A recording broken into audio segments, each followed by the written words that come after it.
Rope swinging. 3, 2, 1, Dano. Yeah. Oh yeah, he's good. Oh, he opened up. That's awesome. Yeah! Are you curious how we set that up? We sure make it look fun on social media, but there's not that much information about rope swinging on the internet. I have made a few videos in the past, but I have now organized them in the new How Not to Rope Swing course that is free at hownotto.com. You can go through that library and understand what context for what video might apply to what you're trying to do, but also a ton of break tests that are very specific to rope swinging, which I wish I had when I first started. But there's a lot more ways to rig than just the way I do it. And so most people haven't really shared the way they do it ever. And what's really cool is now we finally got people to share in podcast style all their secrets. Now there's two types of videos that are helpful if you're trying to learn something. One is we'll call the practical, where we're actually doing the rigging, we're showing you how to do it as we go along. And then there's the theoretical. It's the kind of stuff like you'd learn in college versus the stuff you'd learn in a real job. But I think this stuff has a lot of value too.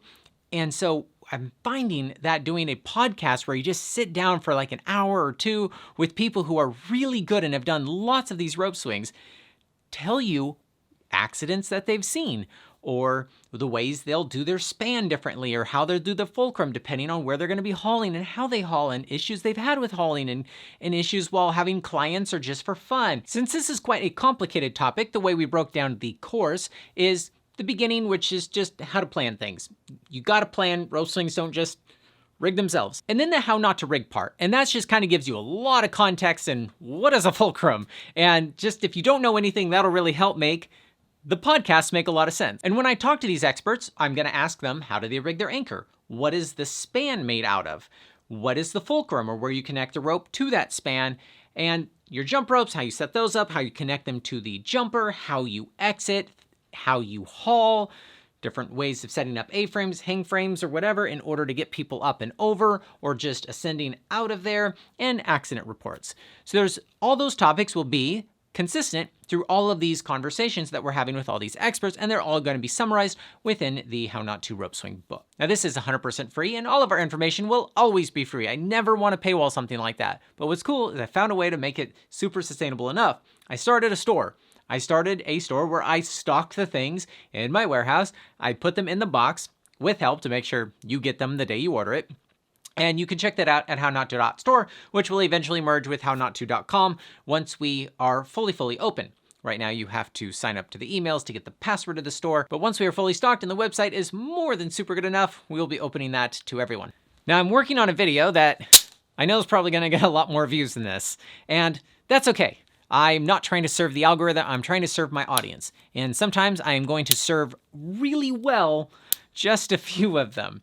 If you're not into rope swinging, you might actually find this conversation to be very interesting. You can put in 1.5 speed and listen to it while you're driving in your car.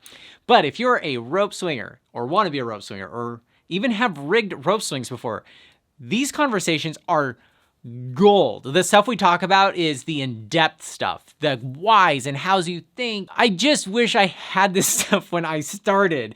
It would have I've been lucky up to this point. Let's just say that. Now, I'm not trying to overwhelm the channel with one genre of materials right now. So every few weeks, you'll see one of these videos pop up, just like you see about bolting content. I think it's super helpful for people. It's not always the most interesting, but it's really important we put it out there.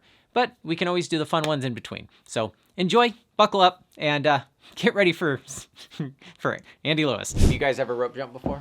I mean, it started as swing lining, but yeah, then it turned into rope jumping. Swing lining. That's what it was originally called. We were swinging off lines. Okay. So rope jumping in the highline world actually was it was originated by just jumping really long leashes. I'm not sure if you knew that.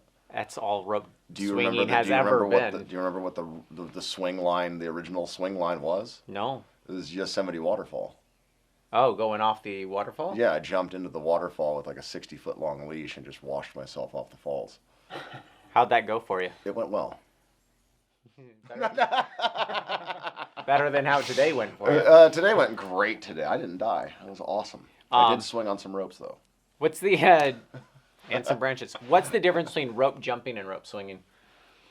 I'd say rope jumping's more of a straight up and down jump, whereas a swing has got the pendulum effect to it. Do we use them interchangeably?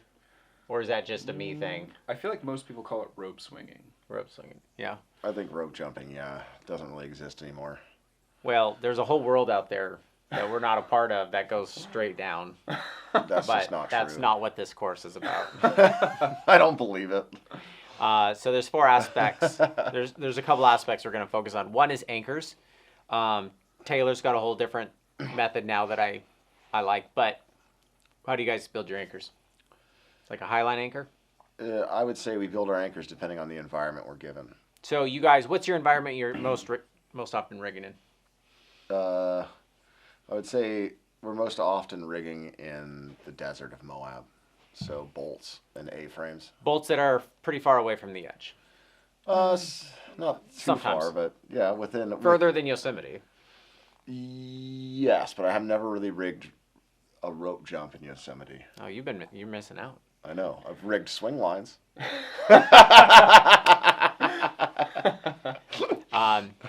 So an oversimplification of rope swinging is tying a climbing rope to a high line and not hitting too much on the way down. Most people use 2 ropes now. Sorry. That was great.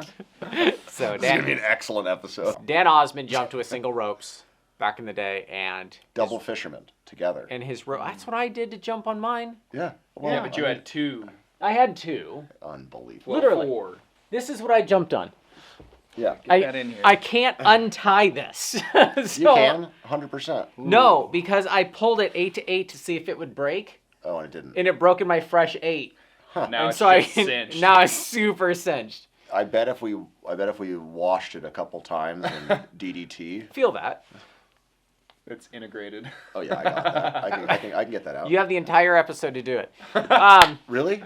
I mean, I would need a hammer and some time. well, you have time. You don't get the hammer. I don't get the hammer.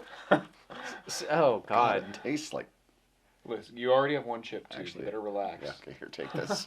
So Dan Osmond used a single rope. He used 2 ropes tied together. He used a single line. It snapped. He died. So now we use 2. Well, it didn't snap. Technically, it burned. There's a lot of theories about that, and I'm going to go into investigative detective. You should go into investigative detective, but apparently 'Cause your he jumped story past is- this pole line and it caught on this part of the rope. See right here? See that? See how see this little?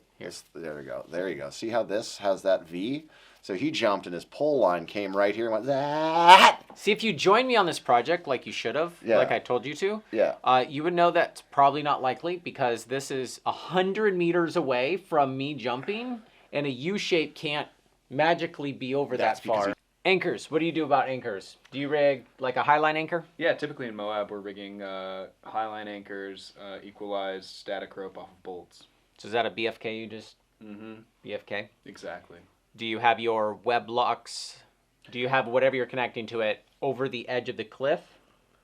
Or is your BFK over here, and do you extend it? How do you deal with the fact your bolts are further away? I typically have my BFK back behind the cliff and then pad / A-frame the webbing up and away from the rock. Gotcha. And Yosemite is where I'm usually doing my stuff, and Moab's where they're doing their stuff. And I don't have enough room between the bolts being right near the edge and the edge to add A-frames very easily. There should also be a very distinct difference between recreational rope swinging and commercial rope swinging. So Like Now the commercial rope swinging is a thing. It's a bit more... it's a bit more common. Well, I would say, yeah, it's a bit more redundant, backed up. Things are a bit more safe. well, Like there's a difference also, between doing 3 rope swings to get it done and like 60 rope swings in 3 days. yeah, there is a difference between charging people and you all having fun. You still want it to be safe, but if you're also Yeah, of jumping course. 100 people in a weekend, you definitely want that shit over. Exactly. So there's like he's saying, there's safe for a Yeah. few jumps and there's safe for 100 people over the course of 3 days. The span. Have you guys only ever used webbing since you're swinging off of high lines, or have you ever used ropes for the span? Both. Yeah, both. Pros and cons. Pros with webbing is that you can walk it as a high line. Pros with what ropes is that it doesn't really matter. You can use whatever. How do you tension the rope? Like, how do you terminate it? Like, you can grab it with an ascender and tighten it, but how do you get your span tight, or do you not get it tight? I put it on a gree-gree, and then I just use an ascender and tighten it to the gree-gree. And so the gree-gree, it stops at the gree-gree. It stops the gree-gree, but then you put a knot behind the gree-gree, so if it doesn't stop, the knot stops it. When do gree-grees slip? Oh, what was it? It depends on 7 kN. Whoa, depends on the millimeter. Depends on the millimeter of rope. Yeah, we were using 10s. So yeah, so 11.1, it slips at what? a little bit higher. Okay, well let's test it right now. Turn the camera. I was gonna say sometimes we terminate with gree-grees, sometimes we terminate with IDs, sometimes we terminate with figure eights.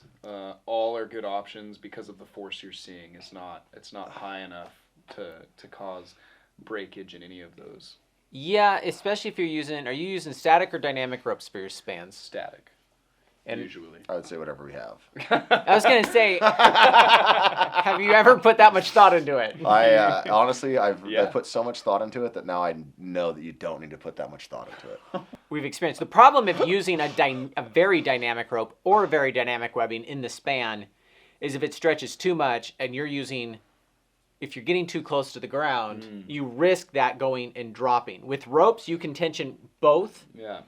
You're not trying to have a loose backup. Yeah, exactly. But with webbing, if you have a tight webbing and a loose backup, if the main were to fail, you've got a lot of play there. you could drop an extra 10 meters. And if you're doing the classic fruit bowl line with From the 60 back. meters Well, all the 70. way 70 meters with a 180-pound, 200-pound dude, like, you risk hitting the bottom. Now, that sounds like a big risk, but the only time I've ever seen people hurt is by not hitting the bottom. It's by like clipping the It's by exit clipping point. the side or the exit point, or just below it actually. Uh, I felt bad because I made fun of him for not being able to clip the rope back on, but he was actually in shock, and so I felt kind of bad when he got back up. We'll It's get like, to oh, wow, we'll get to both your exits in a legs are minute. broken. We'll get to That's- exits in a minute. We'll get to exits in a minute. Yeah, I'm sorry. You can have nothing fail in a high line and get hurt if all your gear was perfect. And we're going to talk about that in a minute. Yeah, that's when you don't meet your own expectations, and boy, does that hurt. Oh my God. Span. I prefer webbing because then I can put a web lock, a grip on there, put in a web lock. I can pull it to 8K in. I can pull it to 6K in. I can actually make that thing guitar tight string where you can't do that with a rope. I mean, you can do it with a Petzl ID. Will be a lot more sufficient than a gree-gree and will break at a higher. Yeah. So ID is like a gree-gree that is more efficient. Yeah, it's bigger, so you got a bigger bend radius. You get more tensile strength. So I've jumped lines on Spider Silk's the Vectron webbing, and it's very, very static. And Which the rope is absorbing my fall. The swing is absorbing my fall. My ass getting sucked into my harness is absorbing the fall. exactly, yeah. You usually want more of a static span line because of what you're saying. You got all the absorption happening in the ropes and in the swing, and you don't need extra absorption in the line. Yeah. When we did the Leaning Tower Dano jump, I had all static webbing in there, and I intended to have 1/3 of it nylon, 1/3 or 2/3 static. But we had just shifting it around, it became all static, and it got to 16 kilonewtons. And then when somebody from our crew jumped while I was on a space net, and it was attached to the space net leg saw 16 kilonewtons. Like, you don't really want to get into the 16 range. That's You don't want pretty to high. get into the 20 range. It'll definitely 16 is real close to 20, but So, I mean, most highline anchors still only see about 6 to 8 kilonewtons, which is what you see when somebody's whipping. Yeah. Like, you really don't often get over 8K in on Well- a properly rigged rope swing span. on the span for sure, but that's also dependent on where you jump. So that's the difference between jumping and swinging. So If with you rope have jumping, if you have no swing in there, you're going to increase your forces everywhere. everywhere, exactly. So And that is something I actually built a drop tower for, is to find out how much the swing has to play in that force. and that's why I think when you were asking, does a factor one always make the same? Straight down, Straight you eliminate down. the variables. That's what I'm saying. But the height is the variable because the air resistance and the speed is the variable at a certain extent. I think personally. Well, but what does he know? eventually- He's a base jumper. I What mean, would I he am- know about air Whoa, resistance? don't call me a base jumper. God, that limits me. My God. God damn, that's like the worst of all the sports. Sports? Yeah, don't call me a Wait. climber. I'd rather be called a slackliner than anything, okay? How do you do the fulcrum? How do you connect your jump ropes to your span?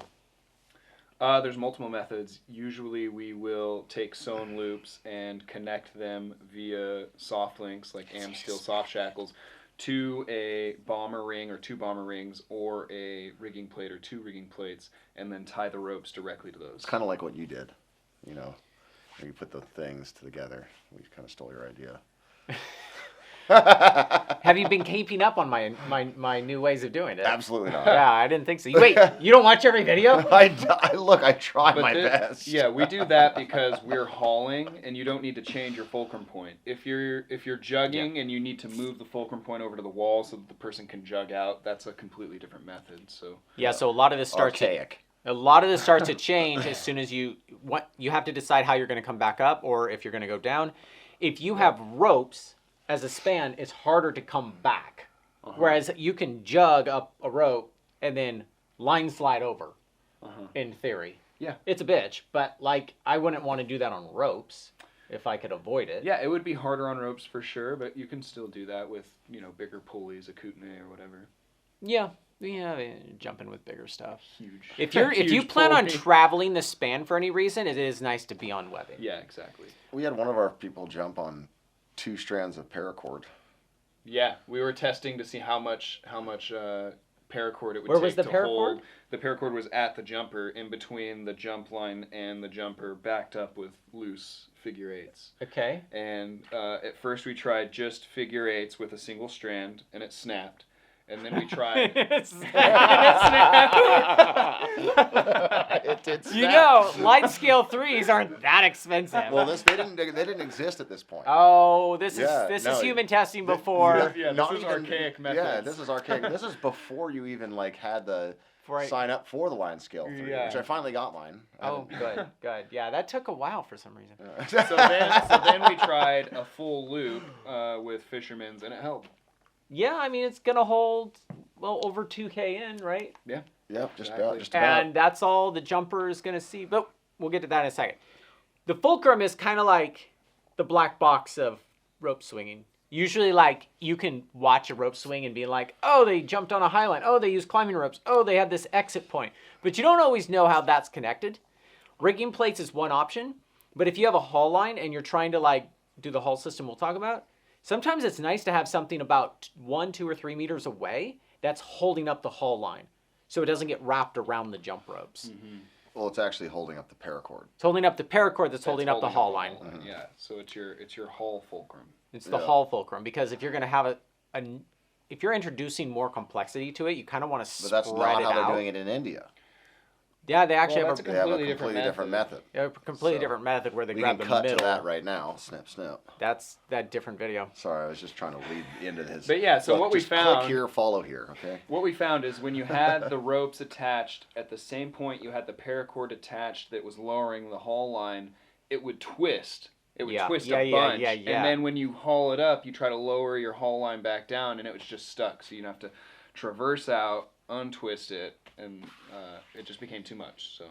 Well, first you'd have to argue with your friends about who's going to traverse out. Or who let it get twisted. Who let it get twisted. And then once you waste 10 minutes arguing about whose fault it was, then you have to argue about who has the most energy. And Now, if you don't plan on walking the high line, rigging plates is the for sure way to go. I think rigging plates are bomber, but ideally, like, people put 2 of them together. They'll just climbing tape them together sometimes. The Dan Osmond Leaning Tower jump, we wanted to walk the high line because it hasn't been rigged, I don't think, ever in that way. So we wanted to walk it, and then we wanted to jump it, so I couldn't have a big rigging plate in the center. And so we ended up using the soft shackles as the rigging plate. Yeah, at the connecting point. At the connecting, so the sew and loop to sew and loop, and then we, and typically even to rigging plates, you'll take the sew and loop and soft shackle it or even hard shackle it. And then you have the non-sewn loops where it goes to web locks on the side. And it's nice with the sewn loops on the middle because then you can just attach your bomber rings right there and then detach them when you're done. Yeah, it doesn't have to be like a bear claw rigging plate. Yeah, there's enough redundancy in the system. What I end up doing now is I jump on swivels, and both ropes have their own swivel. And so I feel like that is a form of redundancy, and like, because you can't really back up a swivel. You can't just take the tail and tie it off. You can't do another swivel. You should overlay a link for You might as well just add more things to fail. You should overlay a link for the swivel brake test on this. Wait a second. I'm just trying to think. Swivel and a swivel. So what I do is each rope, instead of it coming to terminate at a single swivel, is I actually separate them by 1 meter. I bought sew and loop, a 1 meter piece with sew and loops on both ends, and soft shackled that, and I have one rope here and the other rope a meter away, both on their own swivels. So I've kind of they don't get spread out, twisted. and then Or if another they meter are- away is the haul system. That way, when it's twisted, you can easily tell when it's all set. If I was doing a commercial rig, I would definitely do 2 rigging plates, 3-4 ropes going off to the side. Well, here's the thing about the commercial rig is that you actually have to have 2 separate jump systems and 2 haul systems. So you have 2 winches, one on either side, 2 rope jumps, and then as someone's getting hauled up, you can jump another person and you double your income. That's not what this one's about. Oh, sorry. It's people Cut that who- out too. That's a secret. It's Why would I ever tell you that? people who are too cheap Oh. to pay a couple $100 to go rope swinging, pay $3,000 in gear to go do it on their own. Or they just pay $1,000 and go base jumping with Base Jump Moab, baby. Shameless self. No, well, Fair enough. It was no, I was shameful about that. But honestly, I need a rigging plate and I need 4 different swivels so I can see whether or not a figure 8 with a backup tail both swivel twist. 'Cause I can't It quite do- would. Would it? Yes, it would. Have you because tested this? No, it's just the tail would get wrapped around. No, it's on a swivel. Wait a second. Yeah, but if you've got 2 swivels, If No, it's but off- wouldn't the swivel then anti-swivel? So this exactly, leads me they to would have tension on the themselves. conclusion. This hold on. This leads me to the conclusion of every course we ever do. Practice at home. You can rig an entire rope swing in your backyard. You just can't jump it. But you can rig the whole thing. You can rig it at the park. You can do the whole fulcrum Jump it once. 5 feet off the ground, and you can see how it's working, and you can just pull it back and see how heavy. Try to keep the ropes off the ground 60 meters away, and just kind of realize you don't want your span 60 meters away if your rope is 60 meters away. I know that, I think, until I rigged the Dano thing, and then I had a 150 meter fulcrum with 170 meters of rope, and I literally couldn't lift the rope up to clip into it. That's trying to why. pull That's you why off you the needed cliff. 250 meters of rope, though. Tried to tell you this. That would hit the top of the tree. So That's that what he leads- did. That he missed the top of the tree. That's what I'm saying. He went in between them. That's what. No, he hit the ground. Well, no, that was I mean, afterwards. eventually. Have you guys ever jumped on static ropes Yes. on purpose? Well. No. Why? Yeah, And- if you're Yeah. What about ropes? if your pendulum's big enough, so if you're far enough away from your But also, span, if your fulcrum is dynamic.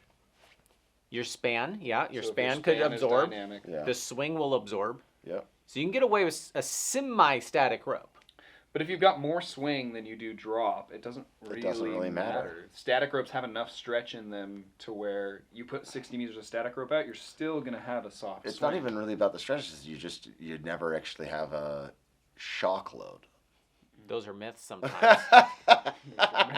Sometimes. That's what I've heard. Been But arguing you're gonna about have that to all wa- day. We're gonna have to watch the video.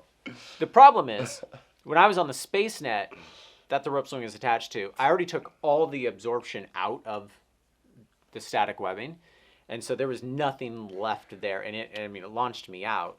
That was so funny. I loved that. Yeah, video. it threw me out of the net. Wasn't expecting that. Your scream was so good. I thought I was gonna die. I think that was harder on Alita as well because it's like being attached to a bridge. A lot of people ask, "Oh, can I jump bridges?" And I'm like, "Well, legally, I don't think you can. But if you jumped a bridge and you attach it to this side and got the rope somehow underneath, you got to swing. But if you don't and you just jump straight down, thinking it's the same thing we're doing outside, you have no swing, no absorption in your span. It's going to see a lot more force. I can attest that even with a little bit of swing, if there's a bit of drop on a bridge that's super static, it's much harder than when you're attached to This way, you gotta webbing jump or straight rope. backwards. And the way you get a line under the bridge is a drone, which is now cheating. If you use a drone, you're a cheater. But you fly it underneath with paracord, and then you run it back, and it's just like that. But if you use a drone, just quit. I mean, that is a good tip. So I'm just no. So yeah, me too. Wait, didn't you guys just yeah. So Go watch our video about You how don't- we rigged a Highline with just a drone. literally, What did you break that at? Like 800 pounds. a little bit less than the force you put on it. That's fucked up. You almost die every day. Every day, I know. All right. So you don't want your ropes. You don't want your ropes too long. You don't want to accidentally grab the 70 and 80 meter and go jump the classic fruit bowl jump where you jump from the back of the fruit bowl. You might hit the bottom. Yeah, if you put an 80-meter rope on that, you would. You would totally deck at 80 meters. You would impact. You have a heavy enough person with a stretchy enough span, a 70 meter would deck. And sometimes it's not even the bottom that you strike. We threw a bag off of, remember that the sweet spot Yeah, rope sweet swing? spot. And we threw the bag off and we're like, oh, look, it made it. And then it went slam straight into the other side of the cliff. We're like, oh my God. That was my hit. That was definitely, that's why we threw the bag. Now, how are you getting that off? But I think that this So, is going to lead right do into the you next. want- Yeah, that'll lead to X's here. Do you guys make your ropes the same length or do you offset them a little? offset? Okay, why? That way you get the full stretch of the one rope. It's a little more clean and soft on the swing. Yep. Because the absorption is going to be Yeah, if you do them both at the same length, it has less stretch and it's a more static swing, and it's more static. uncomfortable. So what? We jump static ropes, 100 meters of static, 70 meters of dynamic on Leaning Tower, and but we had one that was a 10-meter difference. So this one's catching half of our fall, and then they're both catching. And I do that on the Highline webbing too. So the 70-meter dynamic was stretching to 100-meter and catching it's up to 30%. 100. No, it was, stretch. it was 100, 70, Oh, and gotcha, 180. So 170, 180. Gotcha. Okay. So And just then a 10-meter difference. just a 10-meter difference over that big of a distance. It wasn't that much. I definitely you could have still had felt almost it. more, I had more. but I didn't have more rope. But you had more height. I did have. I was happy not to hit the ground. So yeah, you can offset your ropes. You could make them the same if you wanted. How do you guys not get tangled up where the backup, if it has a big loop? How do you not fall into the belly of your ropes? It's usually not that long. You're holding the ropes out, and there's like a little bit of loop in front of you, but you're doing quite a bit of a pendulum. So I imagine if it was a rope jump where you're jumping straight down, you might have more risk of getting tangled in your loose backup rope. But with the pendulum where it's kind of like leaning out, you're not really worried about that. I mean, when we jumped Travis Pastrana's dad, and we were like, hey, just don't jump into the ropes, he was like, sweet. Jumped right into the Jumped rope. right into the ropes. How big of a swing was there? It was the fruit bowl swing, huge, and just worked his shoulder. And then he thanked us for doing it anyway, but he had to get surgery. But he didn't want the surgery because they said he was too old, and he was like, fuck it, I'll just work it out. I hope you're okay, by the way. I haven't checked, and I probably should. Thank you, Travis Pastrana and his dad. Wait, explain how you can fall into the rope. Let me get a rope. You jump head first into the rope with all your might. You can't fall into this because you're chasing it all the way down. You think that's true, but it's not. All right, I watched it. Well, when you have So two if you- ropes, If you jump, if you have two ropes, Yeah. Yep, and you jump out you could and get into them, you can get you into get the ropes. wrapped up into it before. I'll find the video for you guys from Travis Pastrana's dad. It's amazing. Amazing. So I guess the point is there are still things that you have, even if everything's rigged correctly. Yeah. Everything's bomber, backed up, redundant. There is still things that can go wrong from the jumper themselves. So what's nice about the Insanity swing is the thing's over there, and you jump forward into the middle of the canyon Yeah. and swing out. And at the rostrum, same thing. The span's this way, and you jump this way, and then you swing out. Those type of swings are usually much nicer than when you're jumping in line with the ropes, because you are worried about, if you're doing flips or aerials or anything like that, you're worried about the ropes getting tangled up in your body. So back into the span and rope thing, sometimes the span is this way, and I'm jumping this way, also in line with the high line. And that does some weird dynamics where it starts to go like this, but then you start doing this figure 8 shape down at the bottom. And if you're in something pretty narrow, you don't want to Plus wind sometimes. swing into Yeah, things. and sometimes you just have so much fall that you can like jump too far and hit the other side of the wall. That Guaranteed, is, yeah. I mean, we've seen that happen at least once. There's So- always, like Jeff Goldblum says, is accidents always find a way. Or wait, no. that, It was, life finds a way. But what I meant was death finds a way, whatever the anti-Jeff Goldblum is. How many jumps do you do before you loosen your knot at the end? how many jumps Before do you you do reset. before you replace your ropes? Infinite. Oof. I guess it depends. You gotta like visually. I mean, we replace our inspect. ropes every 6 jumps is what I meant. The thing is, this is also still new. Yeah. So what makes a rope to the point you want to replace it, right? Because it's going to be less dynamic. I don't care because I have a second. That's my answer. It's not going to break because it's old. It's going to be less dynamic, and so it's going to start to slowly become more... Yeah, it becomes. If you even have that as a concern, because you have a swing and you have the span is absorbing stuff. Yeah. So far we haven't run into having to replace a rope because we have so many ropes. We just use different ones every time. Yeah. And if something breaks, We've definitely done You know- up to 150 to 200 rope jumps off one rope in the course of a week. Or without less. changing anything. Without changing a knot, nothing.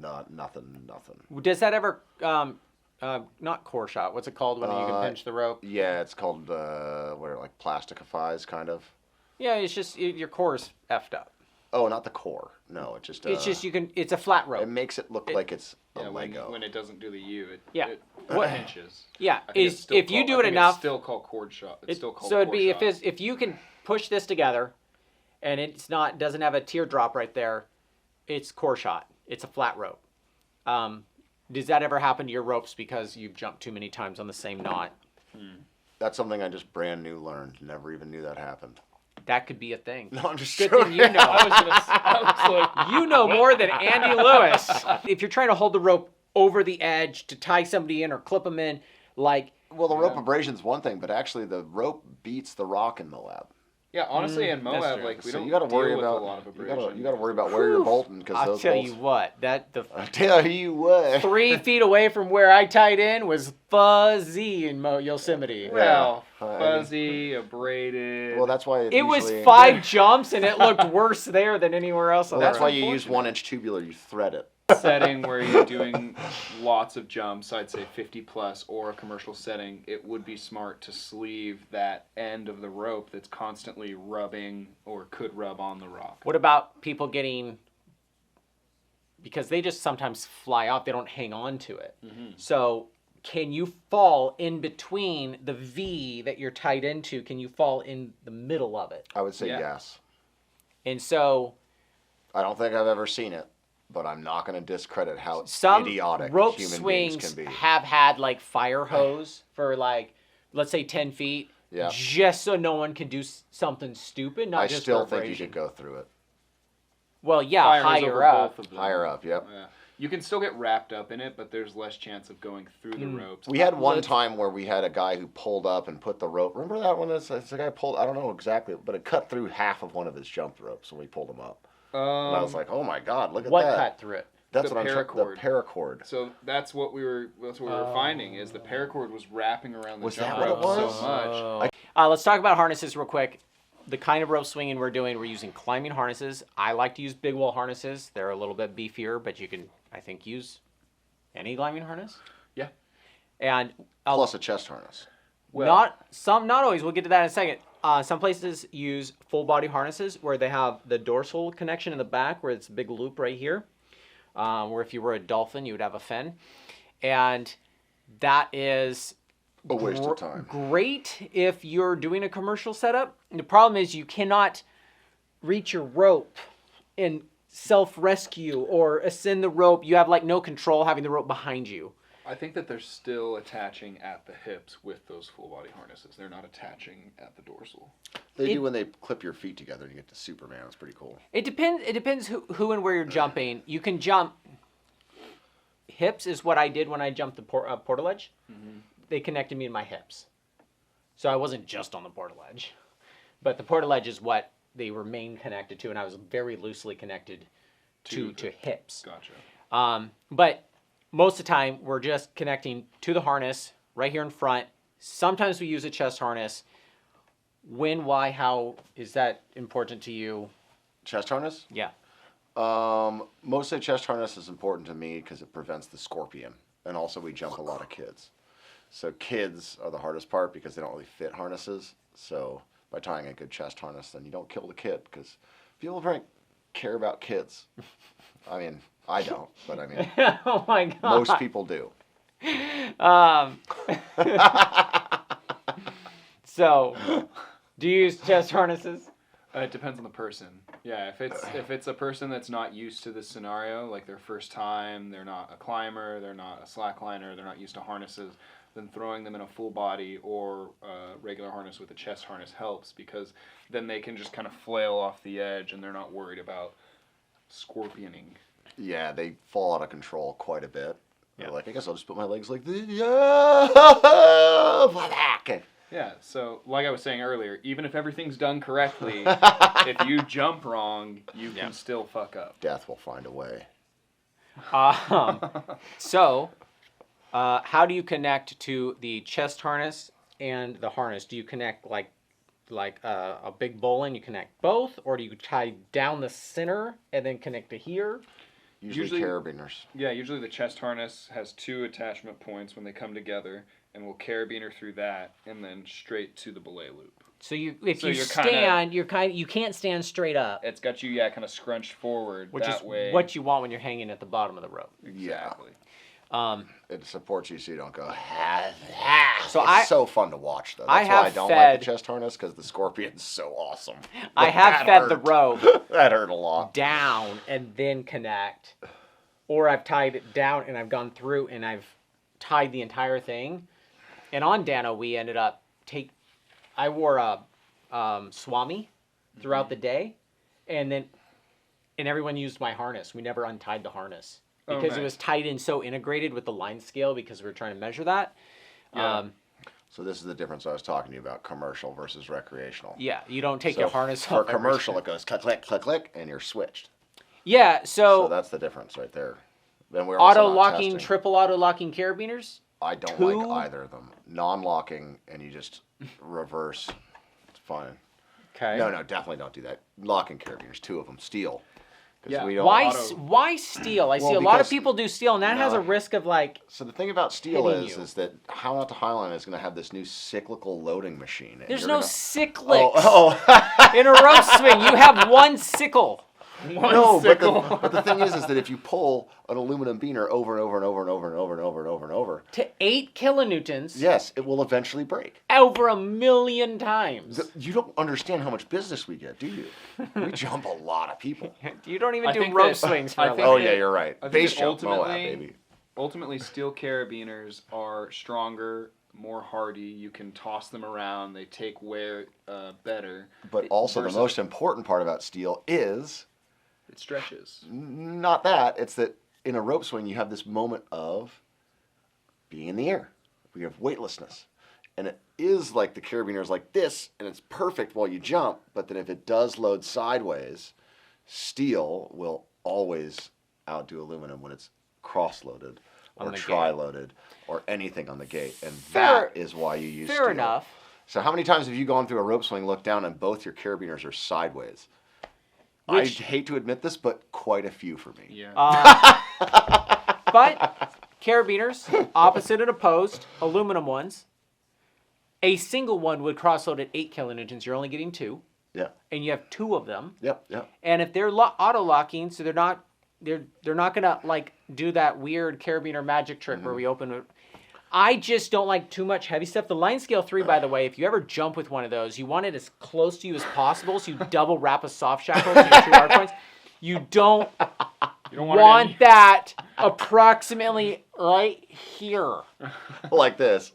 Yeah, you want to keep it down here, tie your ropes to it, and then have your ropes go past it and tie into the Do you harness. want to know something no one at the edge has ever told me?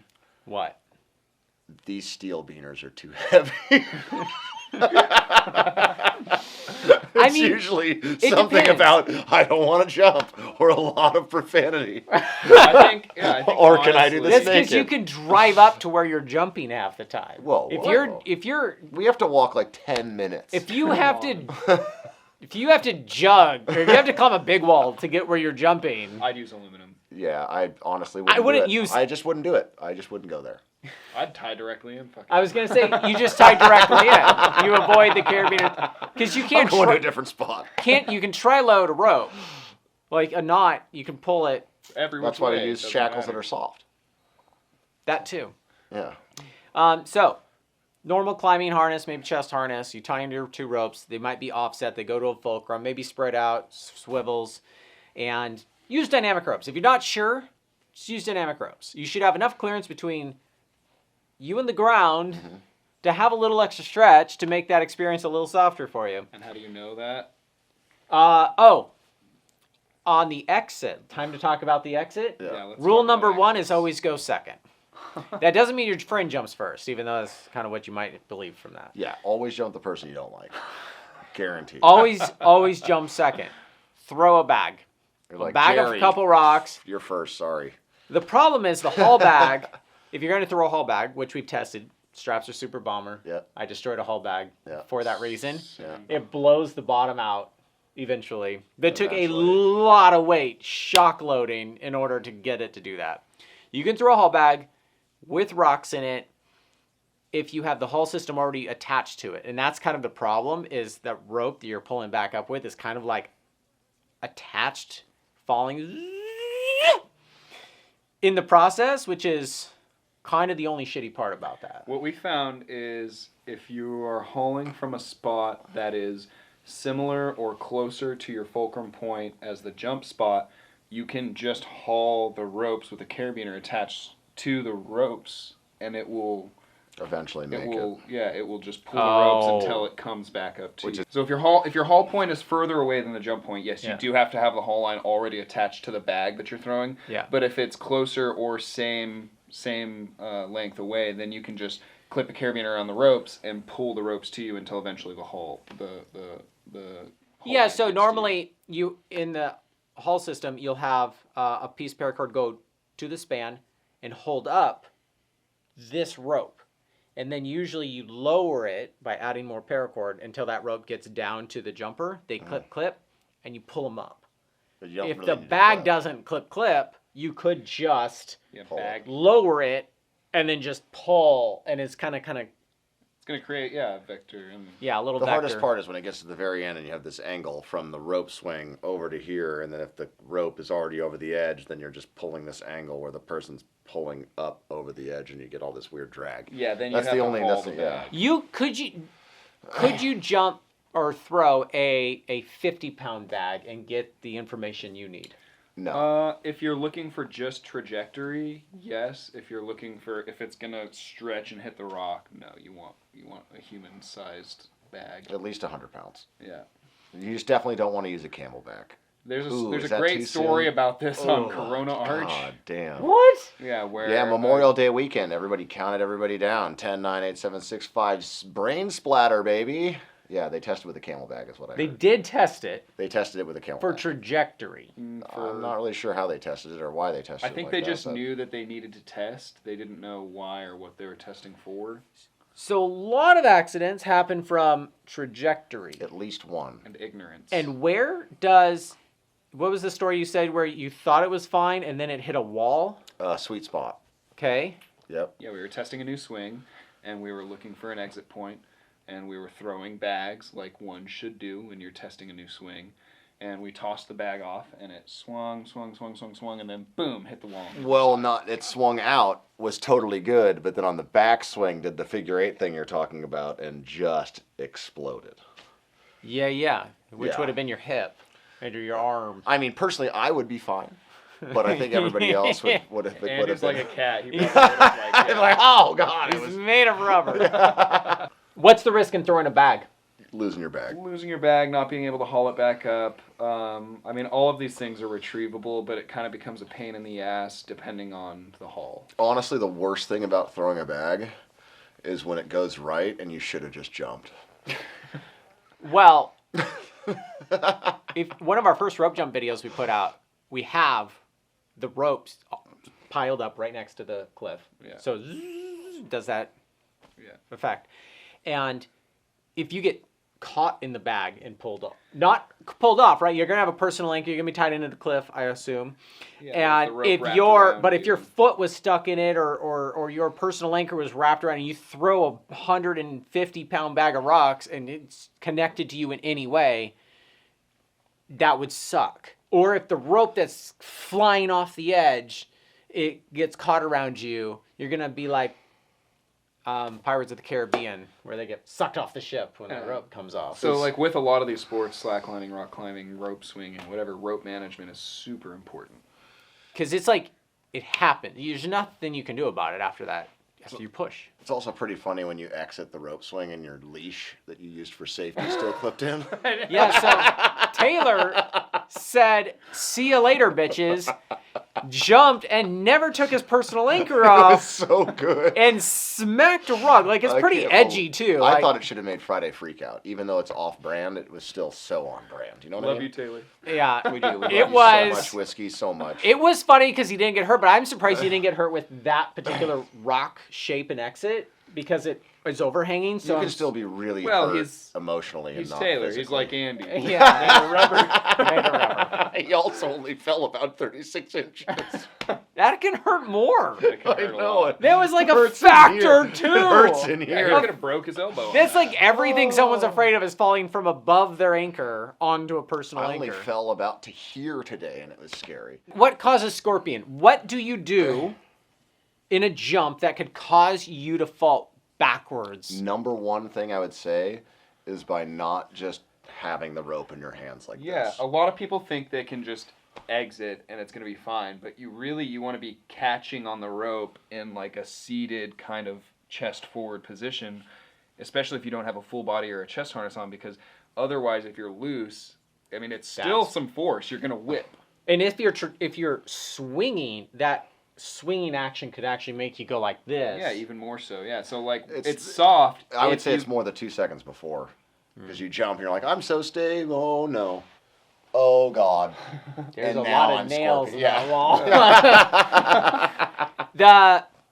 I've always hung on to the ropes. You don't want to hang on too high up to where you're holding the force and have a big slack here, because if you Then it jump sucks through off your and you're hand. scared and you hang on and your brain will hang on. It'll zip all that rope through your Yeah, hand. we've had people jump Cut off. through your tendons. We've had people jump off, and they're literally, as they're free falling, pulling in It's slack. really funny to watch. Yeah, they're like trying to like get tension, and then it catches and whoop, pulls through your hand, and then you've got rope burn. So the spot that Taylor jumps now for his commercial gig, somebody jumped where they tied in, they stood where everyone's jumping, and then the lizard brain said, I want my rope tighter. And so he ran to get that rope tighter as he jumped, which makes you kind of feel better, even though you're still going to drop and fall. And he ended up running over to a ledge and landing on the ledge and falling. You got to understand what's clear, and you got to not hit things on the way down. The fruit bowl swing, if you jump hard enough to the right, you could probably hit that ledge down there. I mean, I would say everybody learns differently. You know what I mean? It's like some people are slow learners. There's a lot of importance around how you jump. Yeah, you have to you got to jump out far enough, because you can hit your tailbone right on the edge. I was going to say it's not really the jump that matters. It's more the fall, right? Because your jump instigates a fall, right? So you're not thinking about the jump as much as you think about where you're going to fall after that. So you might think about the rope and the jump, but this way maybe feel good, but he didn't feel the falling action onto the ledge. So the fall of where But you want if to you actually just- predict your movement is the hard part. If your brain just seizes up and you just pick your legs up, I've watched somebody's ass be that close to Yeah. a very hard rock. It's just like jumping into a pool. If you don't jump out far Yeah. enough, you're going to clip the edge. Exactly. That's how the dude broke his legs. Okay, tell us that story. So there's a ledge, like the exit's here, the ledge is under here, and it's equal. If you just fall off, you can't quite hit, like Yeah, if you just can't plant quite your hit. feet and lean forward. You literally can't hit. But what he did was he jumped, hit his butt, and because he hit his butt, he leaned forward and his legs came back under the cliff and then And got a lip. Then got a lip. Got a lip with and his double feet. femored. And then his toes. Wait, no, didn't double femur. Oh no, sorry, double tib fibbed. Double tib. Double tib fib yeah. with compound fractures on his toes. And his big toes were like this. Well, his big toe was like that, but the bone was still straight up. So his What's big worse toe than was having both your legs broken? both your legs broken and being rescued by this guy?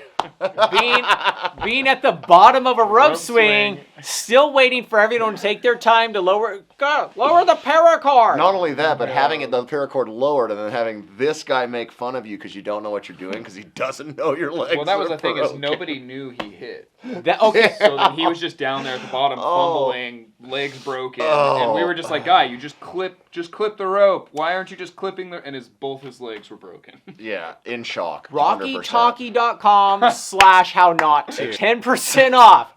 I never jump without a Rocky now. Yeah, so You're 60 meters away in an echo chamber usually, at least 60 meters away. You want to be able to now say- why was the full body harness in that situation good? Oh, so he didn't get No, what it did was it held his femurs. So his femoral arteries were totally held. So his legs were asleep. So by the time I got him up there, and by the time I pulled him off, and by the time I saw his toes, and I was like, bro, your toes are broken. Like, they are outside. Like, your toes, the bones are sticking out. And no blood. It pinched his arteries, so there was no bleeding. How long did it take you to get down there? It didn't take me any time to get No, down he there got because clipped in I made Oh. fun of him so much he ended up coming out of shock and clipping in, and then we pulled him up. That's kind. Yeah, so I stopped the bleeding. I put his toes in, even though I wasn't supposed to, but I couldn't look at the bones anymore. Put him into a hammock. We had everybody there around him, about to pick him up. We go 3, 2. I go, hey, everybody, 1 second. Who's next on the rope swing? No! I swear to God, I did my this God. mid-rescue. And I thought it was funny at the time, and so did the guy, apparently. So he wrote me a letter like 2 months later. This is a true story. Wrote me a letter, and he said that at that moment, he was so thankful because he didn't want to ruin the energy. He didn't want anything to stop. And when I got someone tied in, I was tying someone in while they were rescuing him, and he was getting carried out while the next rope swing went. And I got a personal letter saying thank you for that moment. So just so you guys know, There you go. never panic. A little redemption. Bring your towel. That's Never it. panic. What's another way? Because I've never seen an accident rope swinging. It's got a big margin of safety and error. I've seen people get Yeah, close. That wasn't we've my talked rope swing. about- I've never had an accident either. That was not my rope swing. Not my rope swing. So Never we've had an talked accident. about rope burn by having too Rope much burn. slack in the rope between your hand and your harness. We've talked Yep. about potentially hitting the rock if you jump wrong. There's also if you jump and you're not holding the rope and then you go to grab the ropes. Afterwards. After you jump and you go to grab the ropes and you accidentally slip your fingers in between Through the two. them. Then they. or and they then get they- wrapped. And then they grab and then it's pinch bad. your hand really Oh, bad. It's so bad. So people have lost their fingers. Where a highline leash will get wrapped around a finger, and then the rope will get You tight. get desheathed. You get desheathed. Bye-bye. That's why I like having both ropes tied in my hand. Mm-hmm. It's right above the line scale. Line scale's here usually. I have that. And I just hold it there, and I'll flip this way, Yep. or I'll flip that way, or I'll just fall terribly. Yeah, if you're doing aerials, you definitely want to hold the rope. And holding it off to the side is not a problem. Rotating around it and twisting them. It's when you hold it in front of you and try to rotate, and it goes here. Oh my god! The last person who And jumped then our your ball sack. dude. Ooh, that one hurts the most. So Jose was the last to jump on Dano, and he had 7 seconds of free fall. Luckily, Oh, and he gainered into it. he and then turned out of it. gainered into it, so his feet were over this, but he had so much And then time. the rope is in between, so like you can He think. would have fallen 700 feet onto his nuts. Yeah. And or he in had between. time, and he went like Ooh. this, and he had so much time. He was fixing the rope. You can see in the In video. free fall. in No. free fall. And And then he was like this, and that was fun. I was like, see ya. Wow. Oh God, it's between his legs. Oh, he fixed it before he got to the bottom. That's sick.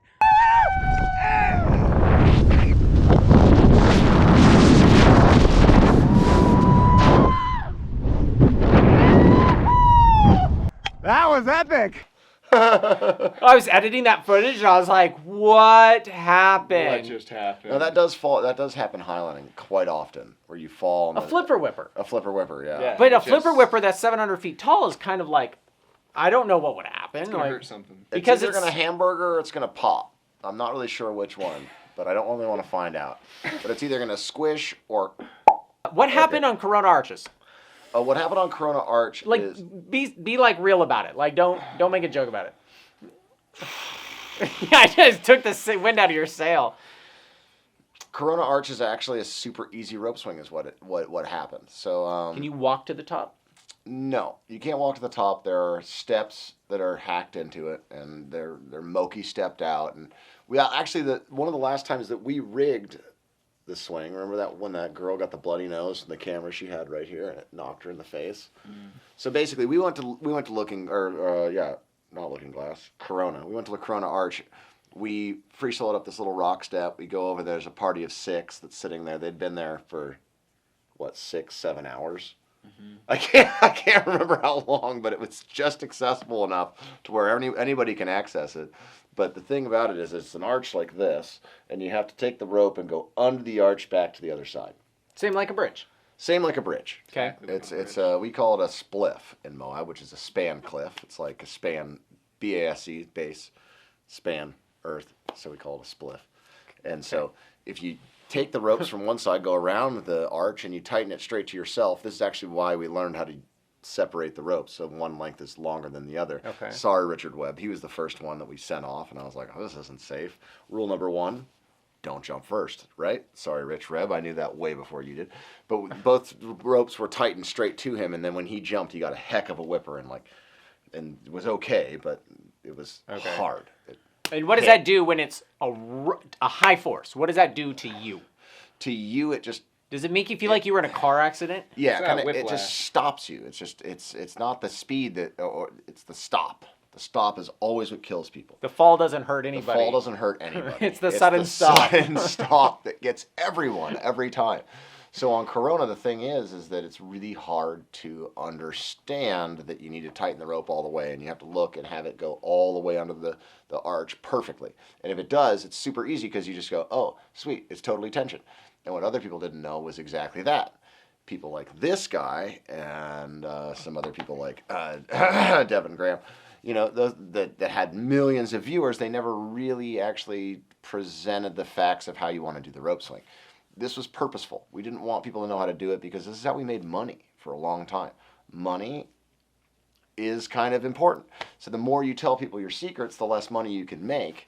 And so we didn't tell people secrets. So the reason why people died is because of greed. That's fucked up. And that's maybe my fault. But one of my biggest reasons on making the rope jump course and putting out the rope jump videos, because there were no rope jump videos, I had to reteach myself everything from scratch, is because Devin Supertramp put out videos that made it look cool and no information on how to do it. And that was because I put out videos that made it look cool and put no information on how to do it. But that was because friggin' that's what you did back in the Dano day. did that too. Yeah. Dano put no information out. But back in the day, it weeded itself out. This is like evolution. If you didn't know, then you killed yourself. No one cared. No one heard about it. There was no internet, no YouTube, no nothing. Yeah, this is Well, I before think sharing nobody- information was a real I think normal nobody thing. thought that people were just going to be willy-nilly repeating what you were doing either, because it was so unique, so personal. But we're sharing now. His rope was too long, right? He set his rope too long, and he tested it with a camelback, and the camelback didn't hit. Technically, his brother set the rope too long, which was really fucked up there. Okay. And the I'm camelback sorry, didn't bro. hit. So he's like, yeah, rope swing's good. So what he does is he ties in his brother. On Memorial Rope swing's Day. good, and his brother is about 180 pounds Oh, wow. heavier than the camelback. In that he front threw of off. 50 people live, including kids, on Memorial Day weekend. Continue. And so the brother jumps off. Whoa. First, they get the whole crowd to count down from 10 together. Okay, Then he jumps off, and Brother the whole jumps off, crowd and his watches. weight causes the rope to stretch so much so It was that rope he hits stretch. the ground. Rope But- stretch. because the rope didn't hit the ground by itself. No, it was the No, the rope weight didn't hit of the That's ground. why I didn't use 100% dynamic And rope. then not at only Dano. that, but his body had so much weight, it went kapiff. Splurge. And that was it. So how high is from the top of Corona Arch to the bottom? 105 feet is the height between the top of Corona Arch and the bottom. The issue is that it takes about 76 feet to go around to you on the other side of the arch. So if you have any kind of discrepancy, you're going to get really close to the ground. If your main rope fails, you're probably going to deck. So people didn't know that. I didn't tell them that. I didn't want to tell them that because if you were going to try to, If you have slack in that, you will deck because it's not that high of a jump. It's the very low margin. it's the stretch. And a bridge also has the same problem most of the time. Your bridges aren't that high. Some of them are pretty high. It depends on what you're jumping, but yeah, I mean, I think that. But you definitely have to take Usually into on a bridge, consideration. you're holding with your hands, right? So with your hands, you have to jump back and then have the stretch. So you don't have the shock load. You just have the pendulum because you can take the swing, you can't take the shock load, and the shock load is the hard part. So not on the swing for Corona though. The Corona, you just don't want to hit the ground because if you hit the ground, you're going to hit the ground going probably close to 60 miles an hour ish. Moral of the story is you want to test your swings thoroughly. If you have a low margin of distance between you and the ground, you definitely want to test a full weight bag. If you have a huge distance, like Taft Point, we're way off the deck. I just want to test trajectory because I didn't know if it was steep enough or if I would have to exit. Non-clean exits would be where you have to I've seen this in Brazil. They had to clear some shit in order to, they had to run and jump over something that was way down there. And if they didn't clear it, they'd hit it on the way down. Yep, that's how Lucky Chance went in. So tell me about that. I think he jumped an 80-meter rope when it was supposed to be 70, and he hit a ledge. That's what I kind of remember. I'd have to really look into it, though. So rope stretch is a thing. Now, if I'm going to jump 700 feet... Also depending on the elongation of your rope. So rope stretch is a percentage of how long your rope actually is. So when you're let's say you're brake testing in this lab that's only about 12 feet, you're going to get completely different numbers than if you brake test a rope at 100 meters. Sort of. The percentage is similar.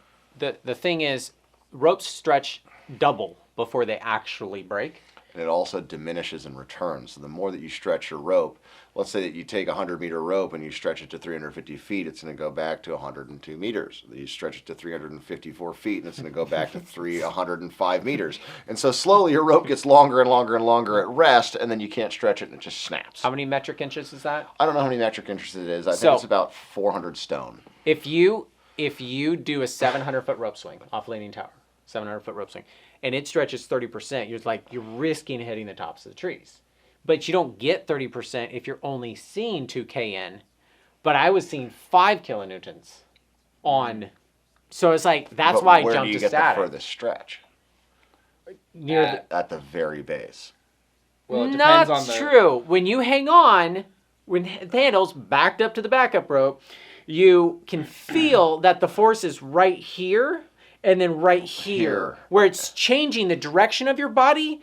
And then once you're going that way, it's really not bad because you feel like a superhero. And then you're like, oh my God, oh my God, oh my God, because you're actually stopping everything to go back the other way. So there's 2 points you actually see the biggest force. Complacency. Let's talk about that. Because complacency is the most dangerous thing in the world. Where can you have complacency in a rope swing? So complacency is basically when you get used to risk, you stop thinking that's risky. That's why cars are dangerous. That's why you can eat an apple and text while you're driving because it doesn't feel dangerous. So when you actually increase the risk and increase what you're doing is dangerous, then your focus is always there. And you know that the risk is there and you're always attuned to it. Once you get used to doing rope swings and you're clipping people in all the time or you're jumping people all the time, you can get complacent and you think that it's safe because it's actually pretty easy. It's pretty repeatable. So you'd never, ever get used to the fact that it's always risking your life. Every single time. If you do it the first time, you'll probably be scared shitless. Especially if you rigged it all up yourself. You will probably respect it more. Your only risk is that you might not know everything you need to know. Then about 3 rope swings in, you're actually going to be probably the safest you'll ever be. And then progressively, you're going to get more and more dangerous because you become more and more complacent. It's a vicious cycle. It's a vicious cycle. Yeah. If you can hit it right. Sometimes you die during the cycle. Yeah. Try right not about to... here. Yeah. It's right about here and here, just like holding onto the rope swing. Yeah. The other thing that I would talk about with rope swings is land management, land ownership, and community. So when you're doing these things, when you're trying to do a rope swing, it's really awesome to understand whose land you're doing it on. It's super awesome to understand whose airspace you're entertaining the idea of rope swinging in. So if you do just this much research, there's apps you can download on your phone. I use Gaia, I use a hunting app, and you can look at who actually owns that land. You can look at who actually owns the airspace. Fruit bowl, give us an example. So A little bit of research. this is a little bit long way. emotional. Let me Just breathe here. So with the fruit bowl is actually managed by the Bureau of Land Management. And the Bureau of Land Management gave us this location as a highline user group area to use it as a highlining area. Now, apparently, rope swinging is not involved in that anymore because it was slack line and not slack life. I've been trying to push slack life right here. The lifestyle. Slack life forever. But the thing is that management of land is super important now because there is no more public land. People will not actually use it. The difference between preservation and conservation is gigantic. We'll have another video on conservation versus preservation, but one is basically you can use the land, and the other one is you can't use the land. And so there's a lot of public land that you can use that is now being bought up, it's being sold off, it's being auctioned. And so we are losing access to all these areas. If you're going to rig rope swings on private land, cool. Absolutely know who owns that land. If you're going to rig a rope swing in a place that is going to get rope swings banned from all other areas in that location, do it. I'm not going to tell you what to do. I love that. That's awesome. That's punk rock. Yes, you're going to want to know the consequences so you can actually take personal accountability for your actions. Just know it ahead of time. Just know ahead of time the risks that you're taking. And so a little bit of accountability goes a long way. If you can talk to the community beforehand, you might actually talk to somebody who's done it before. They might have some really good pointers for you. They might tell you something that you don't know that might actually make your job easier. And if you're going to do commercial access, okay, edit that part out. Here we go. We're back on schedule. That was pretty good, right? It is good. That's good information. That Okay, is good sweet. information. It's nice to give a real example like the Fruit Bowl because, well, who owns the airspace at the Fruit Bowl? The Sitla? airspace at the Fruit Bowl is actually, it's not considered the airspace at the Fruit Bowl because it's below the rim. So that's the problem. So who think it's owns still- the below the rim? No, it's still technically It's FAA. still technically FAA associated. Okay. Federal But you're attached. Aviation Administration. That you're attached. But you're attached. The problem is that below the rim is considered wilderness because now, well, there are these really special sheep, 65,000 years, no extra genes. The sheep are like, whoa, just us. Very, very like Germany, 1939 kind of bloodline. You know what I mean? But 65,000 years of that with these sheep, and are they goats? No, they're sheep, 100%. Wait, yeah, bighorn sheep. That's what they are. But apparently we scare them, and that's how it goes. Ooh, let's talk about tandems. What about multiple people jumping at the same time? Don't do it. It's that simple. That's not true. Sylvan does it great. How do you do it, Sylvan? I never let anybody jump tandem on my rigs. I think it's super awful. What? You get- What about if you get a guy who's 350 pounds? Would you let him jump? Yep. Because Well- that's one death. Well, what about two girls who are 110 pounds? That's less That's than... 2 deaths. Two deaths. What? Math. Wow. I mean, but... I also don't let 350-pound dudes jump my rigs. you just either. said you did. Oh, my goodness. So sometimes I watched a 350-pound person jump Taylor's rig right after a rainstorm, which means what do wet ropes do? They stretch more. They stretch less. And that guy got close. Clobber. If you're jumping tandem, you're obviously introducing more risk. Those risks being the two people hitting each other because Yeah. they weren't connected when they jumped off. The risks being it's harder to haul them up because it's more weight. The risks being one person being drug on the rock while the other person's coming up over the edge while you're hauling them. There's more risk because there's more factors involved. Twice as much force. I love the safety margins in rope swinging. Is it twice as much force? It is.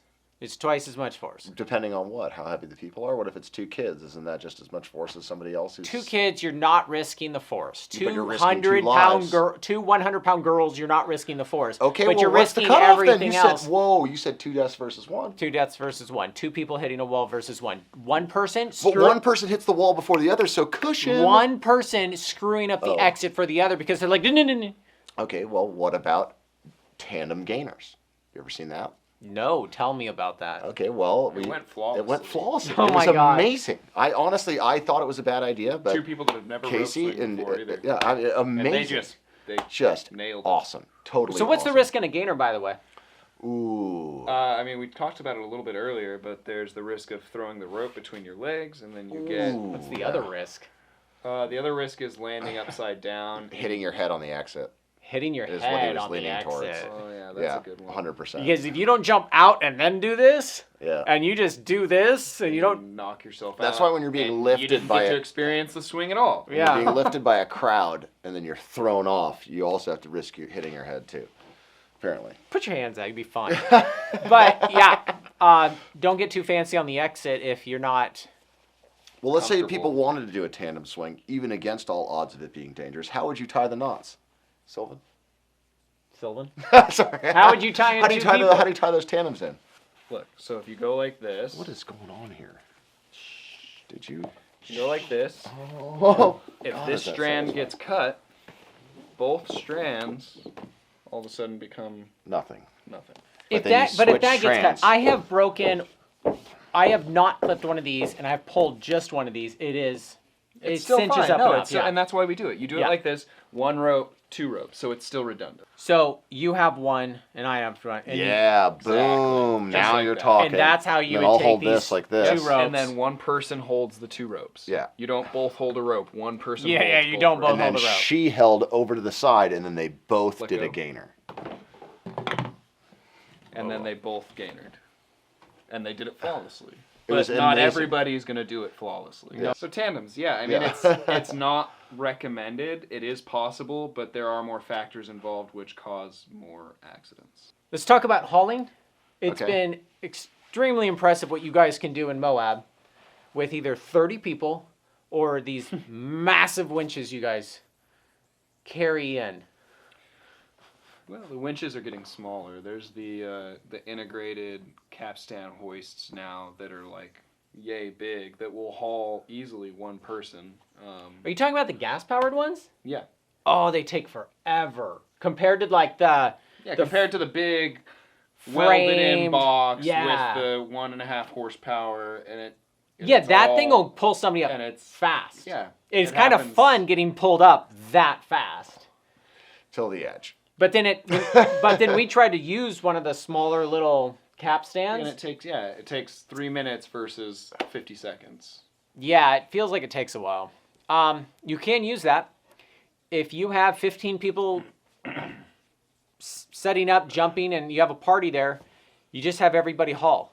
Yeah. What you do is you haul. You can do a combo. You can have them haul 2/3, and as soon as they come from here and they get close to straight up, switch it over to the capstan and let the capstan finish. Yep. That's a nice combination method. But you have to have a protraction, microtraction, or something to progress capture. You're not pulling them up and being like, oh no, we can't do it. And then It's also nice to have a spotter so that you can stop when you need to and you don't You jam have- straight into it. you have to have somebody Yeah. So tell everybody and go like 5, 4, 3, stop. Especially if you have 30 people pulling. yeah, saying while, stop while the hauling, progression. you need enough force, enough power to get the person all the way back to the top. You need an A-frame or a line to keep your rope off the edge so it's not constantly rubbing on the rock as they're hauling up. And you need a progress capture. That way, if your machine fails or your people fail, the person doesn't just fall all the way back down. Get a free rope swing. Free rope swing. So Pretty good, honestly. what you're using typically is a static line, semi-static climbing rope going straight to them. They clip it into themselves that you've lowered. It's clipped. Do you guys clip it into the 2 climbing ropes, or do you put it like on a ring? Both. There, you can either clip it in with a carabiner, or you can have it on a ring or a figure 8. We usually have an extra sling that's connected to their belay loop or both. So you have it loops. sliding here, and what holds it up is paracord grabbing it, running through a Then we different have part a of the sling span. through both their connection points that then comes up and they can clip it straight to here. Yeah. What we did first was we had it attached and we had the sling attached to that so that they could take the sling and clip it to themselves. What we found is the sling was wrapping itself around the jump ropes. It was super annoying. The sling was wrapping itself around Yeah. the jump ropes and then causing it to bind up. So now we take the sling, we attach it to the person, and they just clip into the ring when it gets to them. Yeah. So you have to lower it to them. So somebody has to be in charge of the paracord that's holding it up. You usually have a large pile there, and then they unclove it and feed it out. And you have it usually terminated with a figure eight to the exact spot. It's always the same spot. You know. And we're usually switching between spots. So like one person will get the winch ready, the other person will lower the paracord, the other person will take up the slack, start the winch, and then once the winch is going, the other person will go there and stack it. And every person has a job that's continuously going for the whole day. And then you have, if you have like a tripod or an A-frame, that you can put that progress capture. And so when you pull them up, they get very close to the progress capture, and they're on the cliff. If you don't have that, they're going to be like 5 feet down from the edge, and it's going to be really awkward, especially if you try to just do edge rollers and progress capture with a bolt directly to the ground and then just pull directly from there. It works. It's just not as easy. But the rescue tripods are expensive. Homemade ones are a pain in the ass. A-frames can be wobbly. It really depends. Yeah, it's all based on the scene and the specific rope swing, depending on what you use. So You most can get ropes, creative. most rope swings, I prefer to have zero haul system, zero hauling. You jump it, you jug it. And the reason is because I jump, I know I have 20 minutes, 30 minutes to come back up, slide over, and reset the ropes. That is a waste of money. You always haul because you can get people in 7 minutes. You can do If they're 60 paying. jumps a day. Oh, But when sorry. I'm doing my own personal jumps, I want to jump in You do 30 personal jumps? Yeah. Incredible. We only do it for money. 30 minutes, I'm done. Do you know what happens if you haul? 8 hours nonstop. You don't even get to eat lunch because the next person wants to jump and the next person needs to haul. And as soon Did as you know they what that jump, sounds they- like? It sounds like cha-ching, I've cha-ching, yet to see cha-ching, anybody cha-ching. whip out their wallet to pay me because That's they're because jumping. it's paid on Venmo. That is a trick I need to learn. So the thing is, when you haul, everyone's working the entire time, and everyone gets to jump 2-3 times. Cool if that's what you want. I want to jump once and go do something for the rest of the day while everyone's doing their jump. Not having a haul system in the system requires you to have some sort of a rescue plan involved or planned out. That's why I was Even talking with about the haul two system, you swings. need a rescue plan because if your generator goes out, Or your spark your plug goes, or spark your plug person's goes, too your fat, or you capstan jumped goes, 3 people. you still need to be able to either go down and rescue the person or have the person be able to jug up. We had 3 winch systems fail on us on Taylor's first round of jumps. Whoa, don't mention his name. God, throws him under the bus I'll- like that. It just happens. So we ended up having 20 people. We just hauled people up by hand. Yeah, But if you are going out with a thin crew and you don't have a bunch of strength. human backups, then you have to have. I always jump with some ascenders and one aider, and I have a way to come back up that rope when I jump. It's a pain in the ass to ascend the rope, but like that's why I like having the webbing as a span. I know I can get off of it. If you can't rely on the haul system unless you have a very reliable haul system and a backup system to go with it. Because you can't have somebody sitting down there for 2 hours in a harness without risking Suspension trauma. the suspension trauma where it cuts off the blood to their legs, which is great when they're broken, but it's bad if you need that blood to come back up to your heart or you die. Yeah, it was kind of weird how little blood there was. What, to his heart?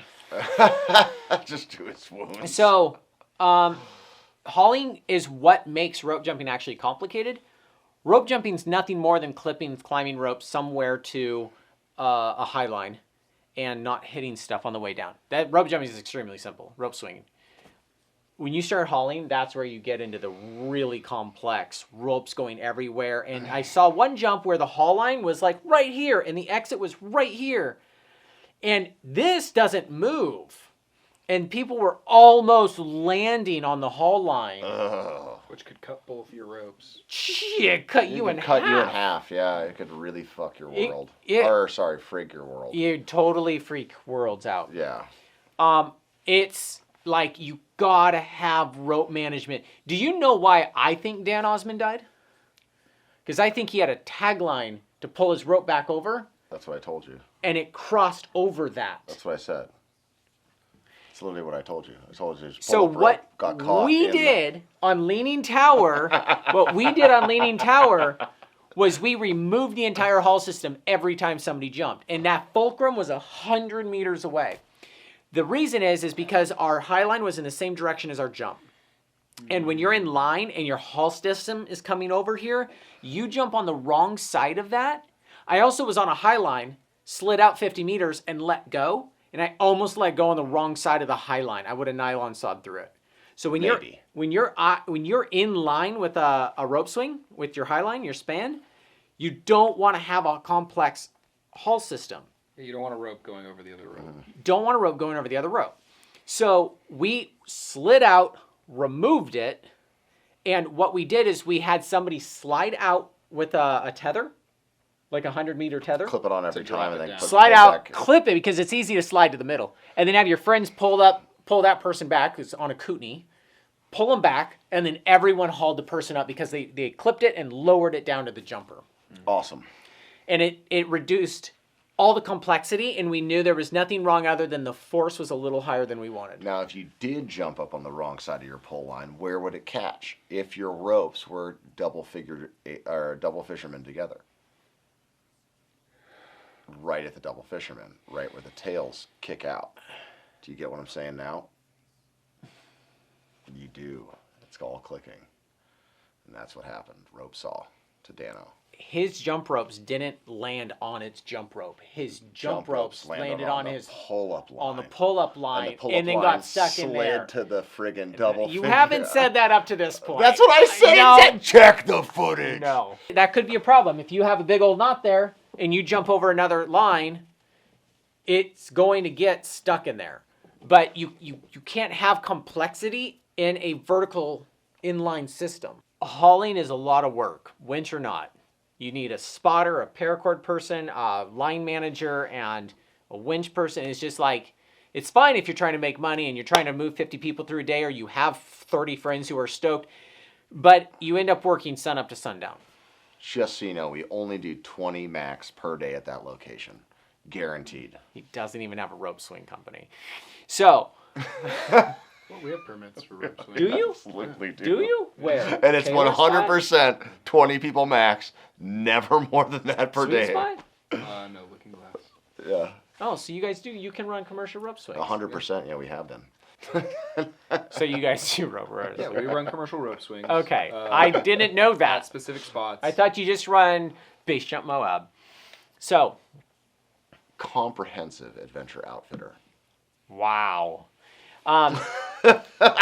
So when we were jumping during a GGBY, when that was still legal, we had the haul system attached to us while we jumped. And there was a flake on the cliff. Yeah, that caught the haul line. And that haul line stops you and you can swing all the way to here and then you stop like a was it gong? I was going to say brick wall, but yeah. Brick wall. Like you're hitting an imaginary. You're hitting an imaginary brick wall. You swing. You talk about scorpion.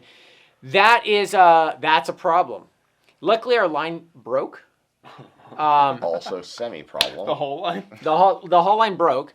So the thing is, First to court you do shot not. like 30 feet. You don't want your haul was line last. attached to the jumper.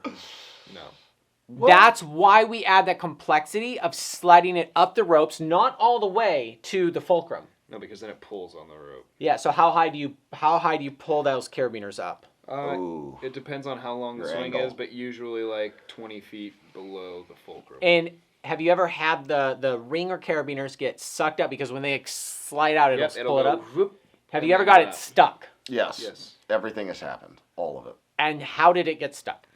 Because the knot slid up into the ring. ring. So adding hollow system, you have to have your fulcrum super clean. You're not super clean, maybe sheathed and padded, and this as well, like a ring. People put a metal figure 8 on there, and then they'll clip this thing and it'll smack it, and it's just you don't want it to ever get stuck. Basically, the more slack you can have in your haul line without it being attached to the person, the better.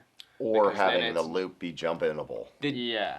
You don't need wanna the be able to loop jump. to be giant. Loop's got to be out and away from your swing trajectory, and it's got to have a nice big loop in A it, lot of or else times it's gonna we'll pull catch you. slack so it's tight, and as they jump past, we'll throw it.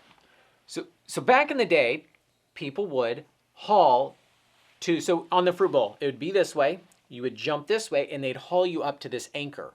And the problem is they'd have to reset the jump rope and walk it all the way back over to this edge, which is a lot of edge time not clipped in, especially and also, if these your haul are. fails, then you fall in a horrible. Yeah, direction. you're not. You're not getting a free rope swing. You're getting a free rope hospital ride. Yes, and then if there's a Highline festival, hypothetically, you'd have to go underneath every Highline every time. And there's only about 11. And so we created a way to have the haul line not attached to the jumper, sliding up. So when they're done, you slide it down and you're still pulling them straight up, but it's not on them while they jump. And then you're pulling them right up to where the exit is. So you can just clip the next person and go clip, clip, clip, clip, check, check, check, phone's out of your pocket, go. No, you got to reset the line first. You gotta Reset reset the line. the Wow. haul line, yeah. I know we So had to there's do it around basically, the yeah, circle for that, but that's exactly what we're talking about. You reset the line, and the rope cannot be there because if you jump into it, then you rope cut and fall to your death. True. So that's the most important part is the. So you have somebody clipping, reset. and somebody else sliding that rope back up, and the paracord person pulling But how that do up. they slide the rope back up with the paracord? The paracord pulls the rope slides out, that actually goes out from your winch, and then you can then reset, take the rope, take the slack, pull it back up so they can't jump into it. Once they jump past it, throw your slack, good to go. I believe most people could rope jump. I don't think most people can get back. I think most people can rope jump. There's a few- Not everybody can rig. There's a few different ways to get off the swing once you've done the swing, and Yeah. we've talked about jugging, self-rescuing You can out. ascend. That we've talked about hauling, where your team pulls you back out, and there's also lowering down off of the swing to the ground below you. So does that mean you're jumping on gree-grees? You can, Not but necessarily. Not necessarily. No, you can either put those on after you've swung, which is a bit of an advanced technique, or you can have the people at the top lower you if it's set up to lower from the top. So in some locations, Moab, you don't want to go down to Mineral Bottom and then have to drive all the way back up. In Yosemite, you don't want to go down to the bottom of the rostrum, and Have to hike all the way back. I don't up. know how you'd get back. There's a river. So you come back up. Some places you can just lower people, and It's an easy hike out, or it's... that's amazing. Or like bridges. That's where I've done it, is you jump on a gree-gree, you are super loose, your super loose backup was an 8. Yeah. You unclip that, you gree-gree down, your friends pull up the ropes and reset it, and you just go down to the bottom of the bridge, and you then do the hike to get back up to the top. And See, that's now the this same way is- we were doing it at Corona as well. It's also the same way we're doing it at Bar M, but then the difference again is commercial versus recreational. With recreational, you usually have friends who know what they're doing. With commercial, you have idiots. You got to do... And so what we do is and I'm not saying idiots like they can't learn. I'm just saying they don't know. Yeah, It's they like, don't I can know. learn how to do my taxes. I'm not Ignorant going to. That's people. why I'm just saying they're ignorant. Okay, but the thing is where's your gree-gree attached? So what we do is we attach the gree-gree actually to the other side of the high line. The gree-gree and the ropes are all tightened through a ring that is then separated by ropes that is held in position, which then goes to our jumper that doesn't have any gree-grees. They jump and swing. So you have all and the then control. We lower them to the because you ground. know what you're doing. Exactly. Yeah. Then a commercial rig, you cannot have a client do anything. You can have them do things, but then it causes more complications because they can do things wrong, and then you have to fix it. And so the less that you give them, the more you control. Whiskey Throttles, ropes swing Moab rope swing. Yeah, rope swing Moab. Rope swing, in rope swing Moab's first day, I was there, and we explained to people, clip the blue. It was like color coded. It was like super simple. And some people, Not gonna work. Some people, after being that adrenalined up, Which, yeah, makes... could not They completely forgot everything we told them. Makes total sense. Yep. Well, they never even listened in the They've first never place. been in that environment. It's just a big clip. It's super scary. just how it is. And so commercial swing has to be completely, basically automatic if you're going to run it right. Which is what a team in India came up with, is how to keep the haul line attached to them at all times, but use that paracord to pull the middle of it up. So there's more haul line and slack, and it's out of the way. And it's almost like a third backup, except it's paracord holding it. And then It would almost hold. And then you lower the paracord so the rope becomes in line again, and you don't ever have to have them clip in. But then you have all your attachment points at the same place. That's just kind of weird. Where? Right here. You have the static rope plus the line. Yeah. So you're one backup less on your main jump rope. No, you have two jump ropes. Oh, I thought they were just jumping on one rope. No, they jump 2 ropes, and then the haul line is completely already attached to the client.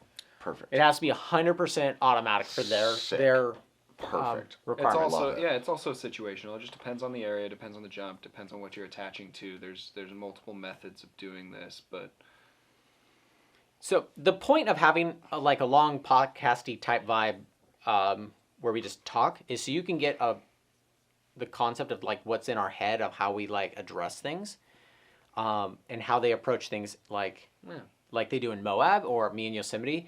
Some places they rig the span like this, and they hold the fulcrum up, lower the fulcrum down until the client is down here, pull the fulcrum back up, pull the ropes back up. That's a completely different setup. That's not what these guys do. That's not what I do. And we will have people on the channel that do it that way. But thank you guys. How can they contact you if they want to do this? Base Jump Moab. Is it Base Jump Moab? Heck yeah. Okay. Google us. Come tandem base jump. It's safer than rope swinging. Is it? Statistically, heck yeah. Yeah. You know how many injuries we've had? 0. Which means, statistically speaking, we're ready for one, baby. You be that accident. Come and call us. Oh my Heck God. yes. Woo! What? I thought people love that shit, I think. I think they do. I really do. I think when you don't say it's 100% safe because we've had 0, it's 100%. You're probably the next one. That's what I'm saying. You're next. if it hasn't What's- happened, it's gonna happen. What's your rush? You know what sucks? I'm his next passenger.